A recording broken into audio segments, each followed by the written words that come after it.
네, 시청자 여러분 안녕하십니까? 최성민입니다. 오늘은 전체적인 이 현황, 증시 상황에 대해서 한 말씀 먼저 좀 드리고 싶습니다. 왜 이런 사태가 벌어졌는지에 대해서 말씀을 좀 드리고 싶은데요. 첫째는 일단 제가 누차 말씀드렸다시피 인플레이션입니다. 원자재 가격의 상승입니다. 원자재 가격의 상승으로 득을 보는 회사도 여럿 있겠죠. 그러나 또 피해를 보는 회사는 또 더 많을 듯합니다. 당연히 제조업을 하는 회사들은 쉽지가 않을 것입니다. 하나 예를 한번 들어보겠습니다.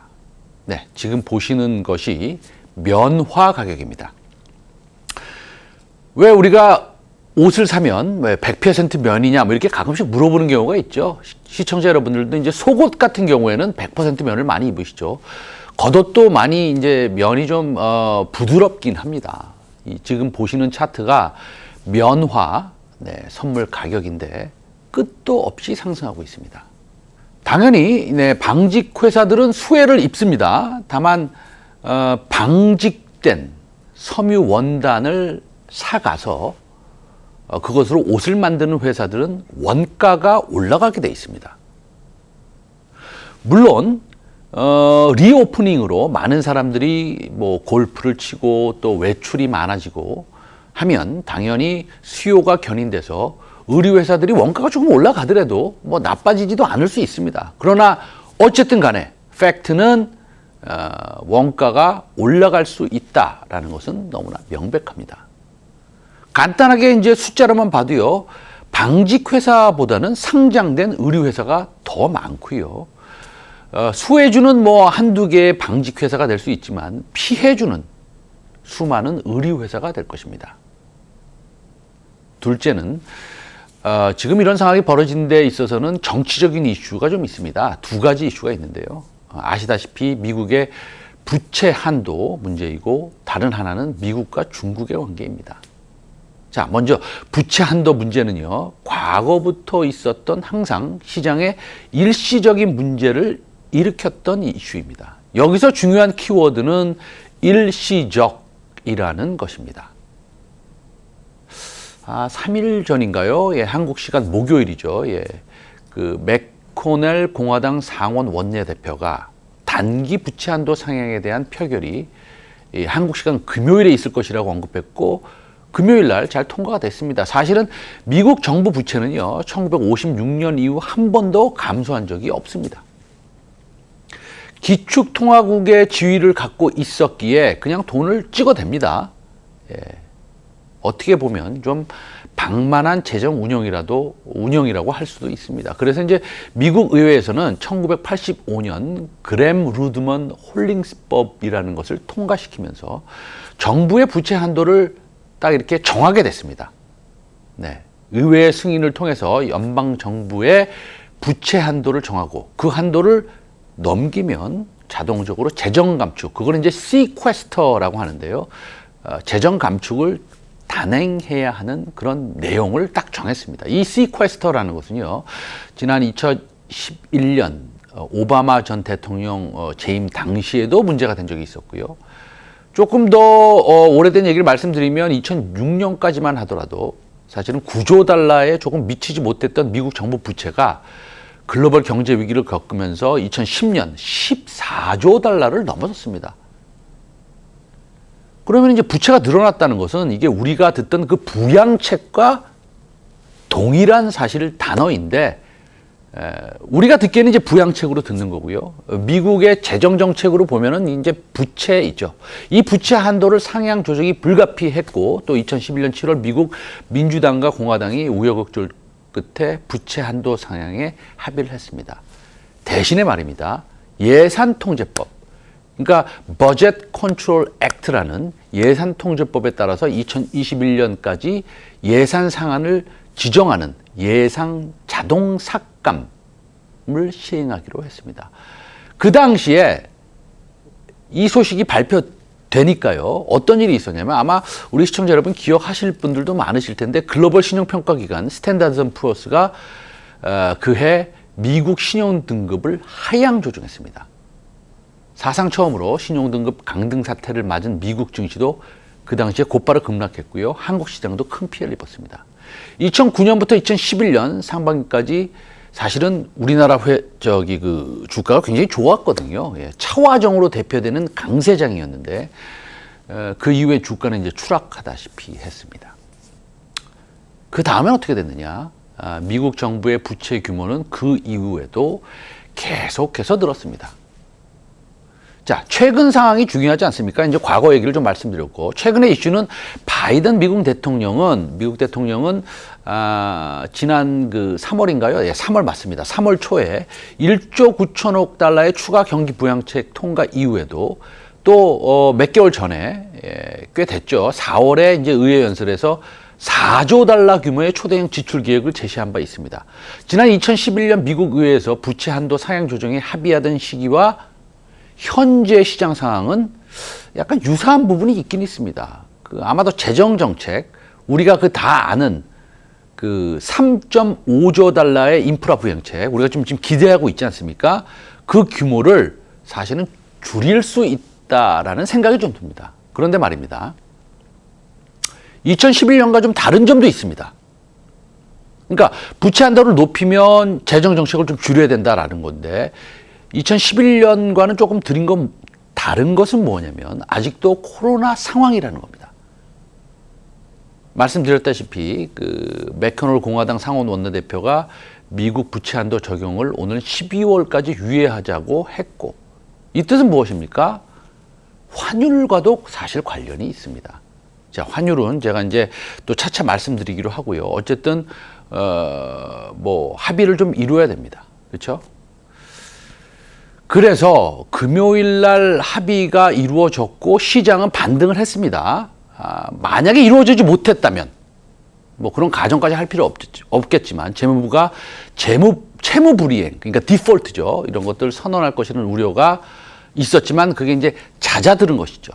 그래서 이제 사실 좀 다행입니다.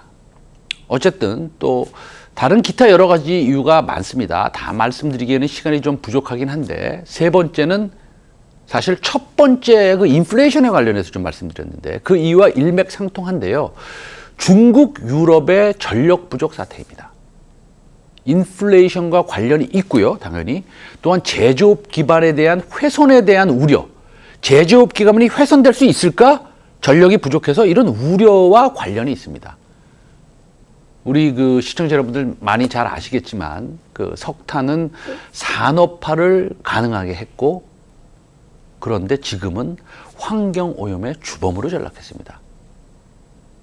산업화 이후에 석탄, 석유와 같은 화석연료의 이용이 늘어나고 대기 중에 이산화탄소를 많이 배출했고, 이렇게 증가하는 이산화탄소는 지구를 뜨겁게 만들고 있고, 구체적으로 말씀드리면 지난 100년간 지구의 온도가 1도 올랐고, 그에 따라서 해수면도 19cm나 올라왔고, 이에 수많은 생물들이 멸종했고 멸종 위기에 처해 있고 하는데, 우리나라는 어떠냐? 우리나라는 이산화탄소 배출 세계 7위 국가입니다. 그런데 말입니다. 우리는 이런 내용 너무 쉽죠. 예. 중학생들도 알 겁니다. 그런데 문제가 생기고 있습니다. ESG라는 단어 이제 모르시는 분은 없을 겁니다. 어떤 문제냐 하면, 환경 오염을 줄여주는 재생 에너지는 단점이 사실 하나 있긴 있습니다. 화석 에너지보다 전력 생산이 불안하다는 겁니다. 불안정하다는 겁니다. 그래서 재생 발전이 늘면 늘수록 전력 공급의 안전성은 떨어질 수밖에 없다는 것입니다. 전기가 부족해지고 있습니다. 그것도 많이 부족합니다. 자, 중국으로 한번 가보겠습니다. 중국의 전력난, 석탄 가격 급등과 석탄 재고 부족으로 중국 내 일부의 화력발전소의 가동이 중단되고 있고, 또 일부러 중단시키는 곳도 있습니다. 예.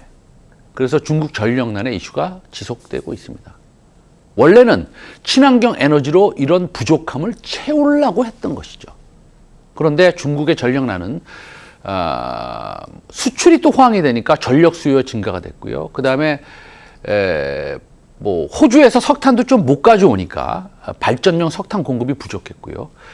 게다가 또 석탄 가격이 또 이제 굉장히 크게 상승하고 있지 않습니까? 이제 복합적으로 작용했지만 보다 직접적인 원인은 사실은 중국 정부의 에너지 저감 정책에 지방 정부가 좀 믿어지지 않으시겠지만 구시대적 방식으로 대응했기 때문에는 분석이 나오고 있습니다. 최근 전력난이 불거진 배경으로는요, 지방 정부의 관료주의와 형식주의를 꼽을 수 있겠습니다. 지방 정부가 에너지와 산업 구조를 이렇게 전환하는 대신에 급한 대로 전기를 많이 쓰는 지역과 업종에 대해서 전력 공급을 그냥 중단해 버리는 손쉬운 방법을 택했다는 것입니다. 화력 발전에서 생산하는 전력은 중국에서 이게 이제 총 전력의 56%를 차지하고 있고요.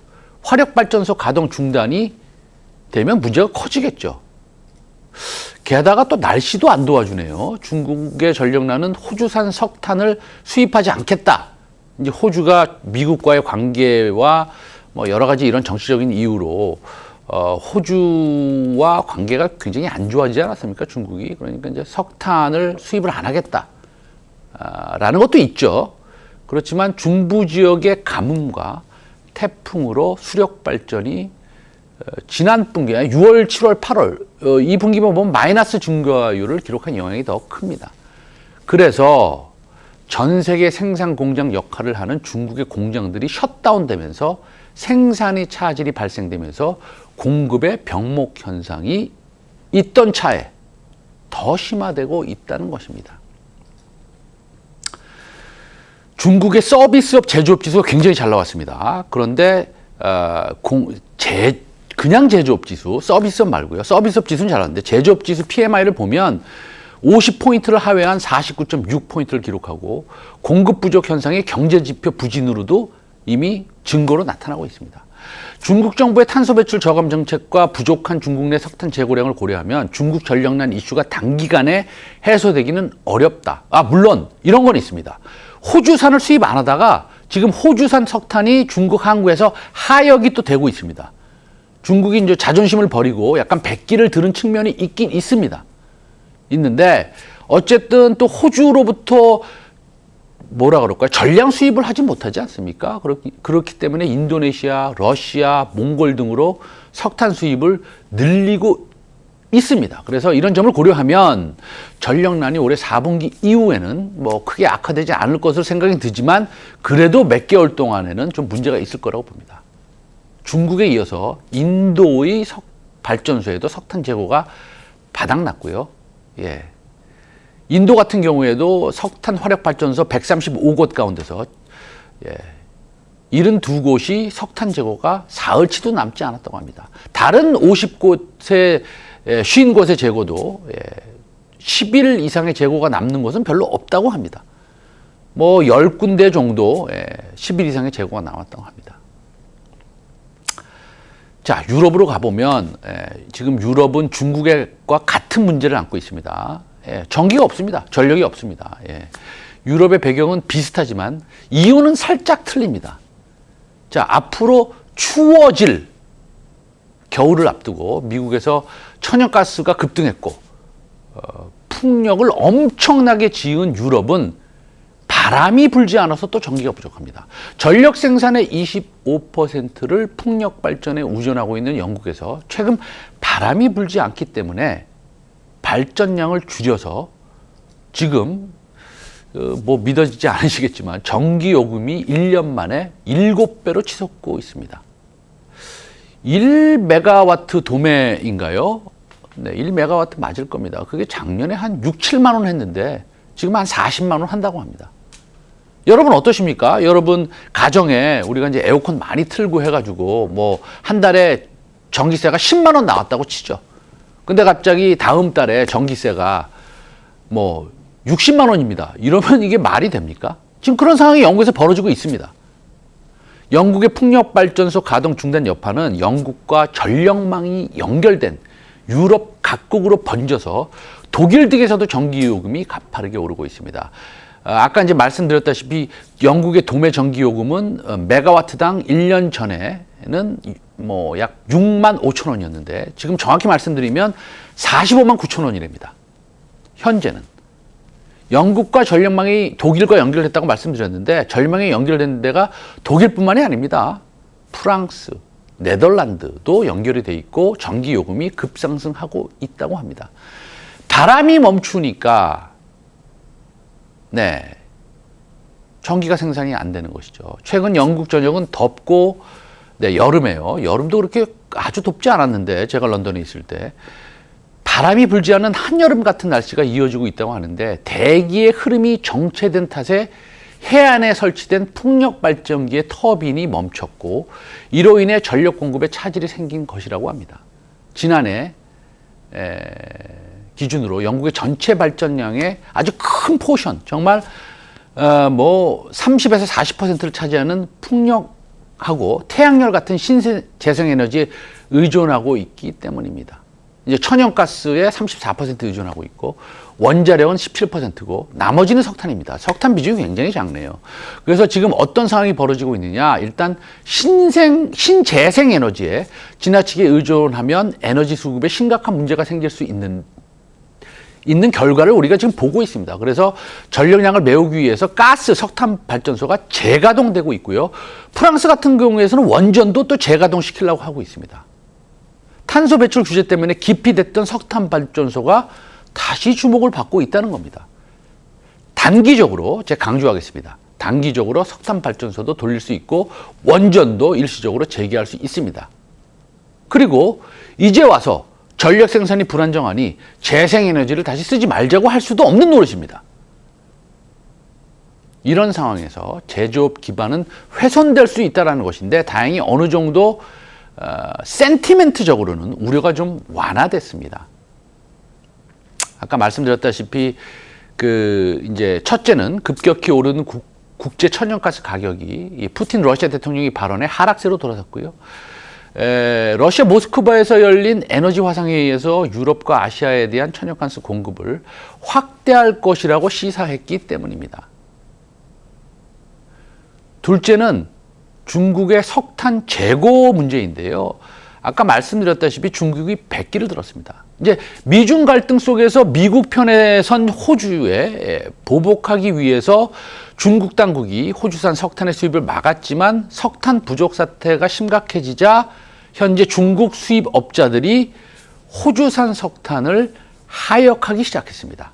석탄 부족으로 발전소 운영이 중단되고 대규모 전량난으로 이어지자 사면초가 상황에 몰린 중국이 호주에 굴복한 것인데 지난달 말부터 중국 주요 항구에서는 바다에 대기 중이었던 호주 화물선에서 석탄을 하역하는 작업이 이루어지고 있고 예를 들어서 선박 중개회사 브레마 ACM이라는 데가 있거든요. 거기에 이제 화물 책임자랑 얘기를 해보면 석탄 45만 톤이 하역됐다고 확인을 해주었으니까 아마 맞는 것 같습니다.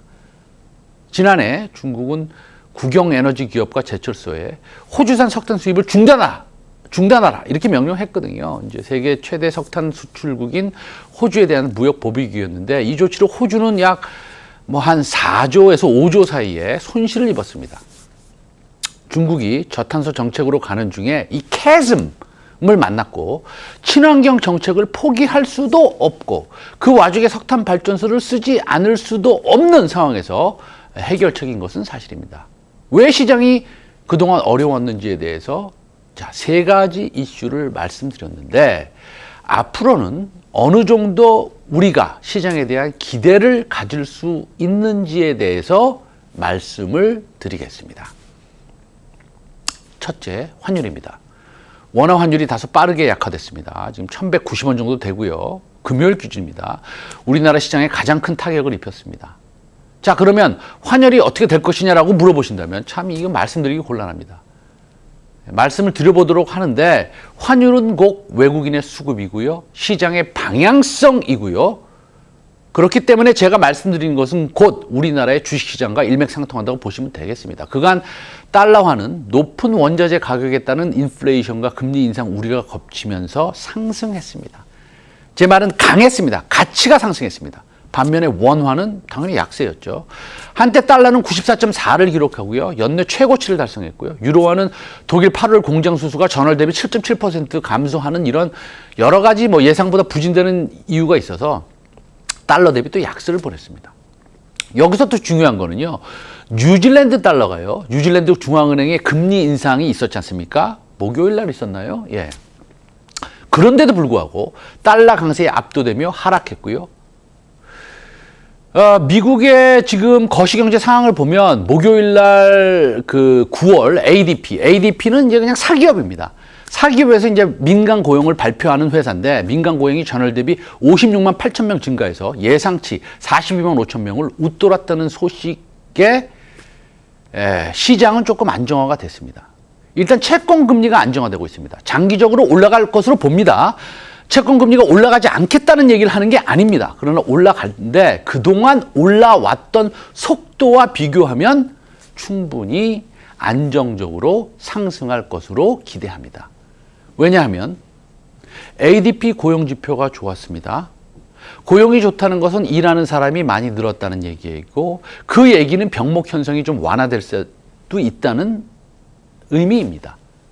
병목 현상은 완화되지만 아직도 인플레이션 우려는 있는데 그것은 왜냐? 리오프닝으로 인한 수요 때문이라고 말씀드릴 수 있습니다. 중국의 차이신 서비스 업종도 서프라이즈로 나왔습니다. 간단하게 재차 말씀드리면 이런 겁니다. 인플레이션이 일어난다. 그러나 그 속도는 둔화된다입니다. 좋은 겁니다. 이런 상황에서 저는 원화 환율이 1180원대 전후에서 안정적으로 이제는 움직일 것으로 보고 있습니다. 말씀드린 근래의 대외적 요인들이 시장의 위험 회피 심리를 강화했지만 미 공화당의 부채 한도 협상 의지를 필두로 대외적 위험 요인들이 안정화되면서 위축된 투자 심리를 살짝은 되돌릴 것으로 판단됩니다.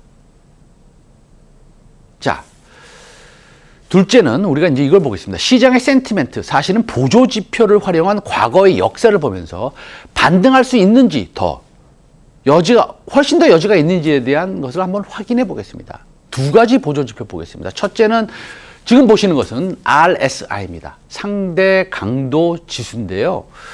이 RSI라는 보조 지표는 간단하게 말씀드리면 70% 이상을 초과 매수, 과매수됐다는 국면이고요. 여기 30% 이하를 이제 과매도 국면으로 규정할 수 있는데 따라서 RSI가 70%를 넘었으면 매도해야겠죠. 이제 과매수된 거니까요. 30% 밑으로 떨어지면 매수 포지션을 취하는 것이 일반적입니다. 보시다시피 요즘 32와 이하 살짝 그 위에 위치하고 있습니다. 지난 3개월간의 RSI 지표를 놓고 봤을 때 명확하게 매수 시그널을 보내고 있는 건 사실입니다.